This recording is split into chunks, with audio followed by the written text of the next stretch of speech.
Morning everyone. जैसा कि हमने आपको बताया था कि नेक्स्ट लेक्चर में हम पढ़ेंगे Kirchhoff's law. Kirchhoff's law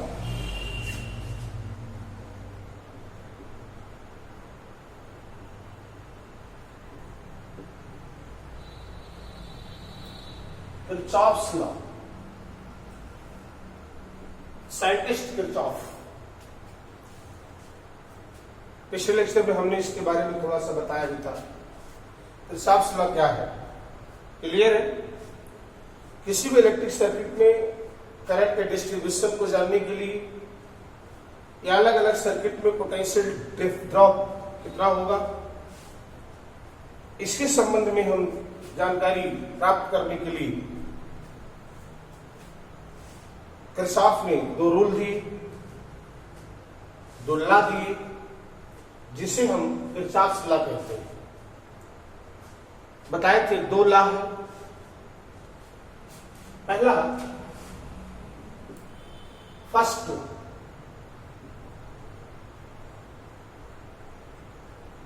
law को कहा जाता है जंक्शन रूल। याद रखिएगा, जंक्शन रूल। और सेकंड लॉ को कहा जाता है लूप रूल। लूप। अब दो चीजें पहले ये जाने, जंक्शन क्या है।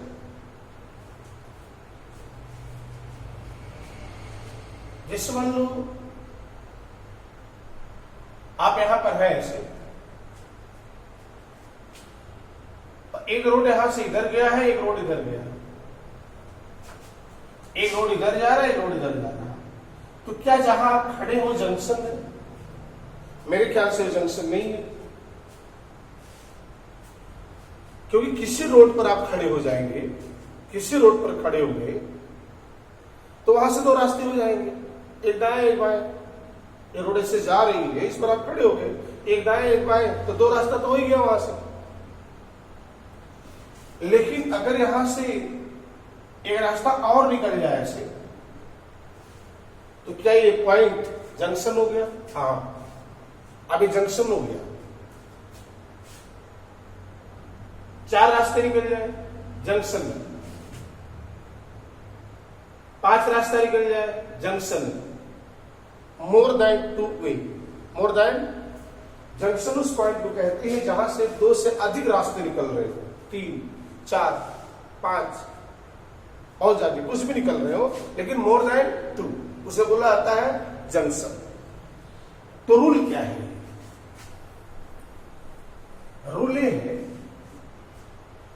कि algebraic sum of the currents meeting at any junction of the electric circuit is 0। First law, algebraic sum of the currents meeting at any junction of the electric circuit is 0। Electric circuit के किसी भी junction पर मिलने वाली समस्त current का algebraic sum 0 होता है। The algebraic sum of currents meeting at any junction of the electric circuit is 0। जैसे मान लो इस जंक्शन पे ऐसे बहुत सारी करंट्स मिल रही है। ये करंट है मान लो I1, ये है I2, ये है I3, ये है I4, ये I5। 5 करंट मिल रही है किसी जंक्शन के ऊपर। कितनी करंट मिल रही? 5। तो लॉ ये कहता है algebraic sum of all currents meeting at any junction is 0। That is sigma I equals 0। Sigma means sum, algebraic sum. सभी करंट का योग सम किसके बराबर? 0। लेकिन एल्जेब्रिक सम इसलिए कहा गया क्योंकि कुछ करंट पॉजिटिव भी होगी, कुछ करंट नेगेटिव भी होगी। एक साइन कन्वेंशन है इस रूल को लगाते समय, जो करंट जंक्शन की ओर आती हुई दिखाई दे उसको पॉजिटिव साइन के साथ लिखते हैं, और जंक्शन से जो निकलती हुई दूर जाती हुई दिखाई दे उसको निगेटिव साइन के साथ लिखते हैं। साइन कन्वेंशन क्या है? Currents taken will be positive if it moves towards junction. It is written as with sign negative if outgoing from the junction.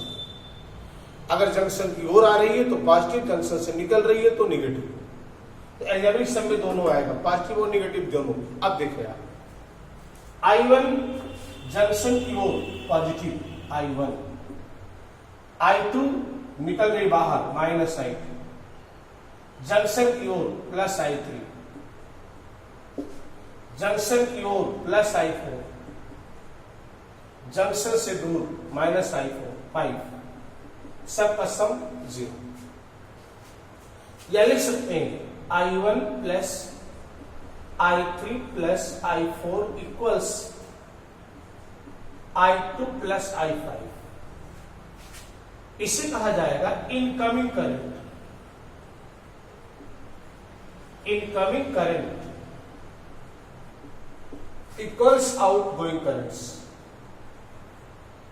Outgoing currents ये आपका कहलाता है जंक्शन। किसी भी जंक्शन की ओर आने वाली सभी करंट का सम जंक्शन से दूर जाने वाली सभी करंट के सम के बराबर होता है। ये तो कंक्लूजन। लॉ क्या है, लिखोगे क्या? Algebraic sum of all currents meeting at a junction of the electric circuit is 0. That is delta sigma I equals 0. इस रूल को लगाते समय एक साइन कन्वेंशन ये है कि जंक्शन की ओर आने वाली करंट को पॉजिटिव और जंक्शन से दूर जाने वाली करंट को निगेटिव साइन के साथ लिखा जाता है। कंक्लूजन निकल के आता है incoming current equals outgoing current. Okay, अब जरा देखें, मान लो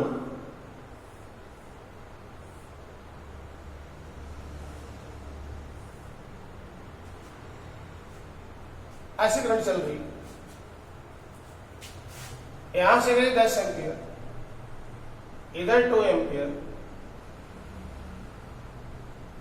इधर 3 एम्पियर, इधर 1 एम्पियर। बोलो यहां कितना? 10 एम्पियर, 2 एम्पियर, कितना यहां? 3 एम्पियर, 1 एम्पियर। बोलिए,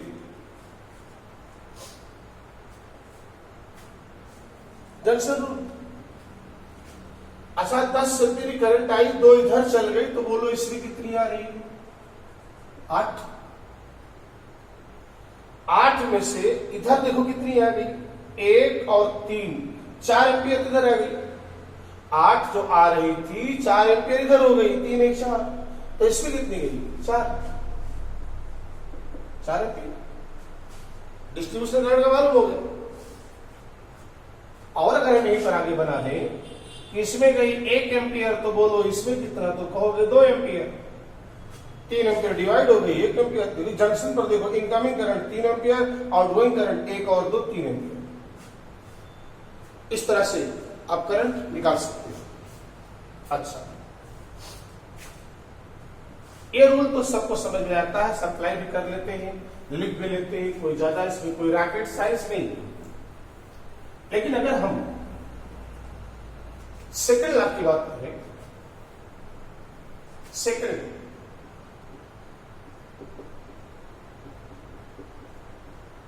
लॉ, इसे कहा जाता है लूप रूल। ये समझना है, लूप रूल। लूप रूल क्या है?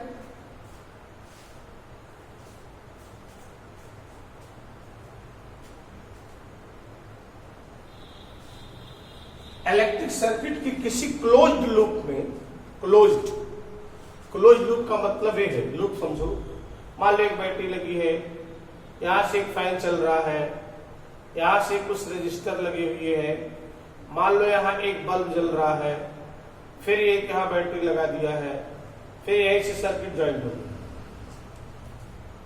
किसी ऐसी क्लोज्ड सर्किट जिससे बहुत सारे अपैरेटस लगे हो, बैटरी लगी हो, रेजिस्टेंस, बल्ब, कुछ भी सिंपल सर्किट हो सकती है, लेकिन सर्किट क्लोज्ड हो, क्लोज्ड, ये ओपन ना हो, कहीं ओपन ना हो, क्लोज्ड हो, तो इसे कहा जाता है लूप। किसी भी लूप में delta V equals 0, electric circuit के किसी भी लूप में टोटल पोटेंशियल डिफरेंस 0 होता है। इलेक्ट्रिक सर्किट के किसी भी लूप में net potential is 0 in any closed loop of the electric circuit, net potential difference equals 0, total potential difference 0 होता है। कैसे कह सकते हैं? Algebraic sum of V equals 0। जैसे अप्लाई कैसे करते हैं ये जानना ज्यादा इंपॉर्टेंट है। जैसे मान लो सर्किट ऐसे बना दिया हमने, पॉजिटिव ए रेजिस्टेंस है,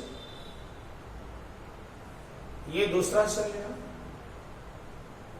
ये है, और ये तीसरा में कोई सेल नहीं है,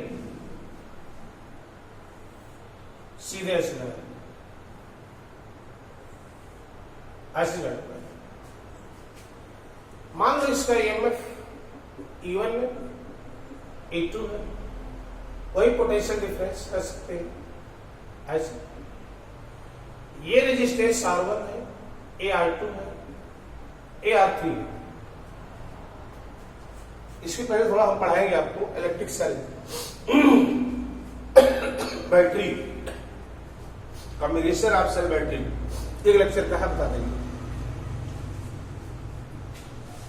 इस तरह सर्किट लगी और ये A B C D E F ऐसा लगा। इसमें देखो 3 क्लोज लूप बन रहा है, एक बन रहा A B E F A, एक बन रहा B C D E B, और एक बन रहा A B C D E F A। अगर हम इन क्लोज्ड लूप में लगाए A B E F A, इस क्लोज्ड लूप में A B E F A, इसमें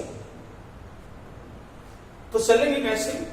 अब एक एरो बना दिया, दोनों तरफ चल सकते हैं। पूरे क्वेश्चन में अगर आप एंटी क्लॉकवाइज चल रहे हो तो एंटी क्लॉकवाइज चलो लूप पे पूरे, और क्लॉकवाइज चल रहे हो इसमें तो इसमें भी क्लॉकवाइज, हम एंटी क्लॉकवाइज बना रहे। मतलब हम किसी पॉइंट से A से B से E से कहीं से भी स्टार्ट करेंगे तो हम एंटी क्लॉकवाइज ही चलेंगे, ऐसे पूरे सर्किट में चलेंगे ऐसे। यहां से स्टार्ट करेंगे तो यहीं पर पहुंचेंगे, यहां से स्टार्ट करेंगे तो यहां पर पहुंचेंगे, यहां से स्टार्ट करेंगे तो यहीं पर पहुंचेंगे। मतलब पूरे लूप पे चलना है। कैसे चलना है? एंटी क्लॉकवाइज, उसमें भी इसमें भी। पहले हम इसको देखते हैं जिस क्लोज में लिखा। अच्छा, एक चीज और देख ले, एक करंट सेल है देगा, मान लो I1, ये I1 आ रही है। ये भी सेल है, ये भी करंट देगा, मान लो I2। ये दोनों जंक्शन रोड से आप मिल जाएंगे जाके, तो इसमें करंट जाएगी I1 प्लस I2। I1 इधर से आई, I2 इधर से आई, दोनों मिल गई, यहां गया I1 प्लस I2 यहां तक। लेकिन इसमें I2 जा रही है और इसमें I1 जा रही है। I1 यहां से, I2 यहां से, दोनों मिली, अब दोनों मिल के चल रही है यहां तक। I2 अपने पाथ पे जाएगी, I1 अपने पाथ पे जाएगी। अब मान लो हम इस लूप पे ऐसे चल रहे, A B E F चल रहे, A से चल रहे, A से चल रहे। तो यहां चलो देखो कहां पोटेंशियल डिफरेंस आता है, क्योंकि लॉ तो ये है, पोटेंशियल डिफरेंस इक्वल्स 0। 0। यहां से चले ऐसे ही, देखिए एक सेल पड़ रहा है यहां पर, सेल। तो अगर हम ऐसे चल रहे हैं तो बड़ी डंडी का मतलब हाई पोटेंशियल और लो, छोटी डंडी का मतलब लो पोटेंशियल।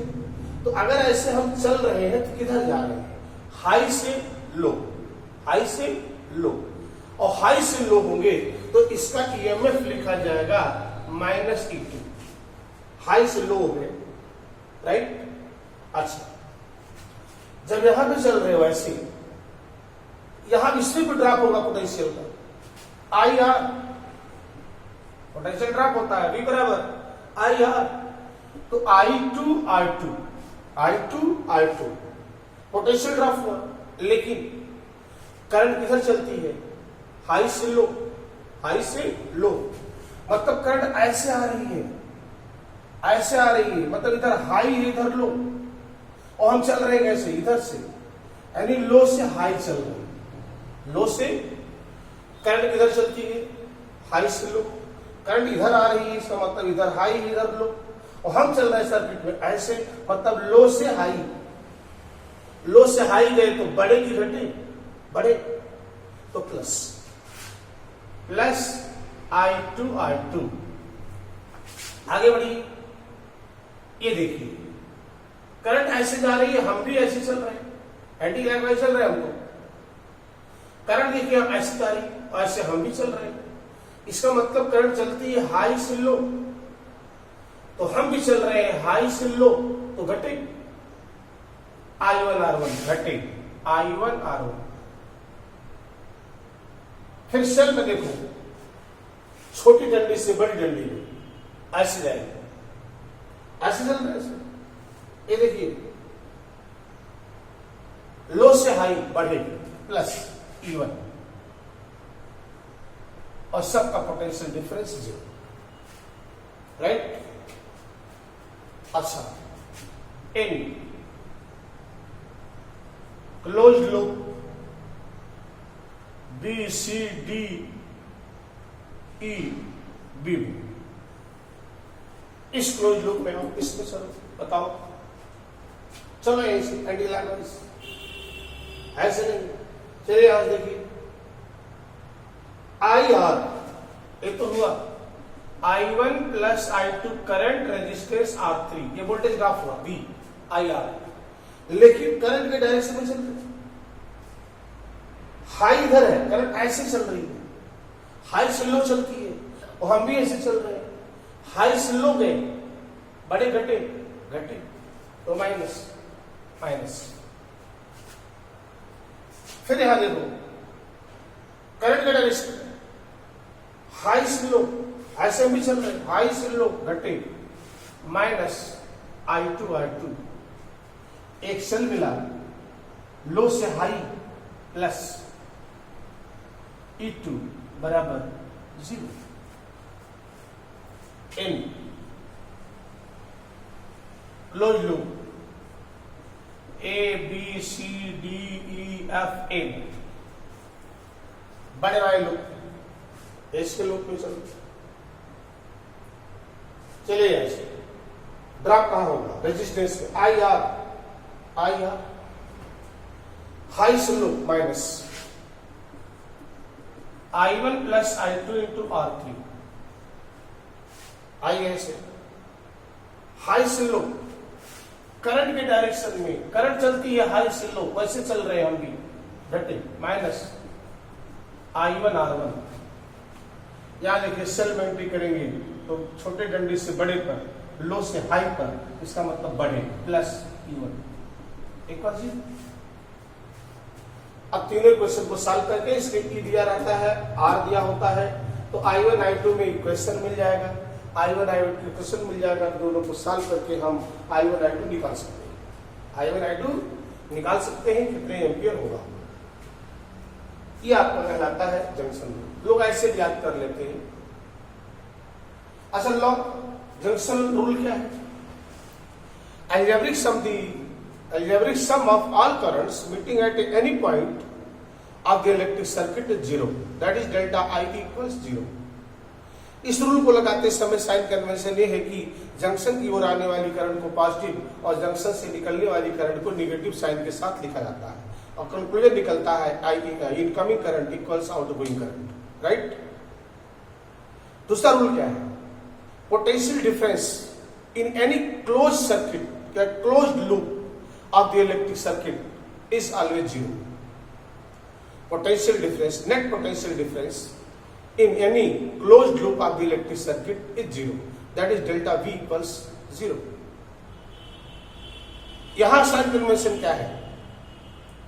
लो से हाई पोटेंशियल की तरफ चलेंगे तो पोटेंशियल ड्रॉप को लिखा जाएगा पॉजिटिव, अगर हाई से लो की तरफ आएंगे तब पोटेंशियल ड्रॉप को लिखा जाएगा पॉजिटिव साइन। हाई से लो आएंगे तो पोटेंशियल डिफरेंस नेगेटिव और लो से हाई में जाएंगे तो पॉजिटिव। वैसे लगा दिया कोई प्रॉब्लम? ऐसे याद कर लेते हैं बच्चे। करंट के डायरेक्शन में नेगेटिव और करंट के अपोजिट पॉजिटिव। देखो ऐसा है, ये तो हो ही गया, तो प्लस से माइनस में गए बैटरी, तो प्लस से माइनस में गए नेगेटिव माइनस। यहां करंट का अपोजिट, करंट ऐसे आ रही है अपोजिट प्लस, करंट के डायरेक्शन में माइनस, ऐसे रख लेते हैं जैसे भी आपको समझ में आए। ये कहलाता है टोटल दोनों मिला करके किरचॉफ्स लॉ। बोलो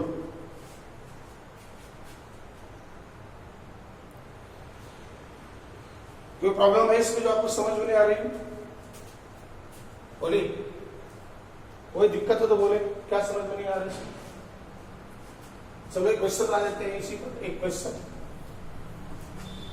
क्वेश्चन पढ़ लेते हैं इसी पर, कैसे लगाते हैं। मान लो ये ऐसे इलेक्ट्रिक सर्किट है, 1 ओम रेजिस्टेंस से 2 ओम, और यहां एक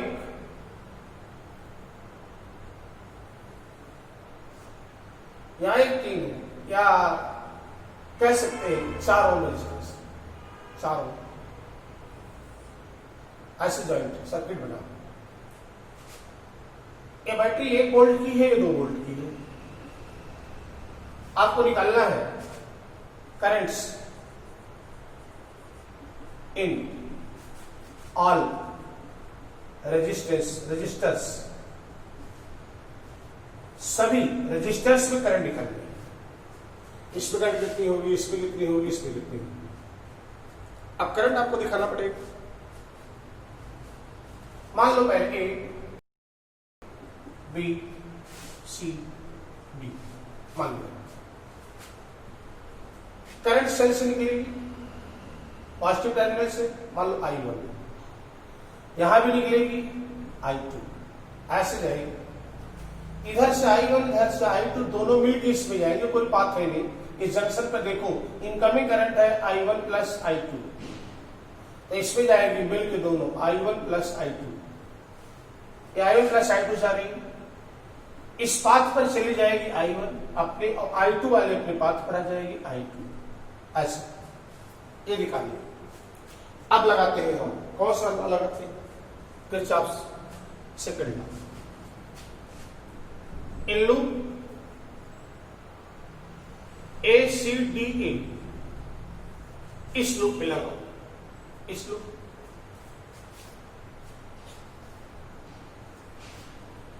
करंट के डायरेक्शन में IR, करंट के डायरेक्शन में हाई से low minus I1 plus I2 into 4 IR, I हमें निकालना ही है, R बारे 4 हो। चलिए यहां देखिए करंट के डायरेक्शन में माइनस I1 इंटू 1 IR, यहां देखिए लो से हाई हुई प्लस 1 वोल्ट, 1 वोल्ट, और बराबर हो गया 0। लिख सकते हैं minus 4I1 minus 4I2 minus I1 plus 1 0, minus 5I1 minus 4I2 plus 1 equals 0, transfer कर दो तो लिख सकते हो माइनस गुणा 5i1 4i2 माइनस 1 0, या 5i1 plus 4i2 equals 1, equation number 1, एक इक्वेशन बन गया। अब इस बात रहेगा in loop A B C, इस लूप में आइए चलते हैं ऐसे, प्लस से माइनस, हाई से लो -2, करंट का अपोजिट डायरेक्शन में, करंट आ रहे हाई से लो, हम चल रहे लो से हाई बढ़े, plus I2 into 2 R, I2 current I R, high से लो माइनस, I1 नो इधर नहीं, इसमें जाना है, इसमें जाना है, इसमें जाना है, करंट के अपोजिट लो से high plus I1 plus I2 into 4 equals 0, -2 plus 2i2 plus 4i1 plus 4i2 equal 0, 4i1 plus 6i2 बराबर 2, तो लिख सकते हैं, 2 से डिवाइड कर दो, 2i1 3i2 equals 1, equation number 2, equation number 2। और दोनों को सॉल्व करके हमको करंट निकालनी है, दोनों को सॉल्व करके करंट निकालनी है। तो फिर अगर देखो दोनों को सॉल्व करो, अब इसकी जरूरत नहीं है, मिटा देते हैं इसको, दोनों को सॉल्व करना, कैसे सॉल्व करेंगे? देखिए इसमें 3 से मल्टीप्लाई करो, इसमें 4 से, और माइनस करो, equation number 1 multiply by 3 minus equation number 2 multiply by 4, 3 से मल्टीप्लाई करो, 15i1 प्लस 12/2 इक्वल्स 3, इसमें 4 से करो, 8i1 12/2 इक्वल्स 4, माइनस करो, माइनस माइनस माइनस, ये कैंसिल, इधर आ गया 7i1 इक्वल्स -1, तो I1 आ गया -1/7 एम्पियर, इस -7 एम्पियर किस में, इन 1 1 ओम के रेजिस्टेंस में करंट -1/7, माइनस का मतलब नेगेटिव करंट नहीं होती, माइनस का मतलब ये हो करंट का डायरेक्शन बताता है कि जिस डायरेक्शन में हमने करंट को मान रखा है उस डायरेक्शन में करंट ना चल के उसके अपोजिट में चलेगी, उसको मान आपका नहीं रखता, आप आंसर निगेटिव लिख दोगे, उसका मतलब ये हो गया कि जो डायरेक्शन आपने सर्किट में करंट को मान लिया है उसके अपोजिट डायरेक्शन में करंट चल रही है। ओके, फ्रॉम इक्वेशन फर्स्ट मैं वैल्यू रखू 5 I1 प्लस 4 इंटू I2 है -1/7, नो नो, 5 I1 है -1/7 प्लस 4i2 इक्वल्स 1, तो 4i2 हो गया 1 माइनस माइनस प्लस 5/7, 5/7 यानी 4i2 इक्वल्स 12/7, तो i2 हो गया 3/7 एम्पियर, 3/7 एम्पियर। i2 किस में है, इन 2 में, इन 2 ओम, ये आंसर हो गया। 2 ओम में ये करंट है, 1 ओम में -1/7 करंट है, और करंट इन 4 जो डायगोनल में जुड़ा था, 4 ओम में करंट देखो बह रही थी I1 प्लस I2, यानी I1 -1/7, ये 3/7, ये हो गया 2/7, ये सब आंसर हो गया। एक आंसर ये 1 ओम में -1/7 एम्पियर, 2 ओम में 3/7 एम्पियर, और 4 ओम में चल रही है 2/7 एम्पियर, राइट। इतना तैयार करें। किरचॉफ्स लॉ बहुत इंपॉर्टेंट है, सीबीएसई ने कई बार इसको पूछता है, पूछा भी है। अगर मान लो डायरेक्ट रूल नहीं आता है तो इस पर बेस्ड इस तरह का सर्किट बनकर न्यूमेरिकल आता है जो कि 3 या 4 नंबर का होता है। ओके, और प्रैक्टिस कर लेंगे इस पर। नेक्स्ट लेक्चर में हम आपको बताएंगे व्हिच स्टोन ब्रिज, और उसके बाद फिर हम थोड़ा सा पढ़ाएंगे सेल, फिर आएगा मीटर ब्रिज, फिर आएगा पोटेंशियोमीटर, उसका एप्लीकेशन। अरे बहुत, अभी आधे चैप्टर पहुंचे आगे पर। Thank you.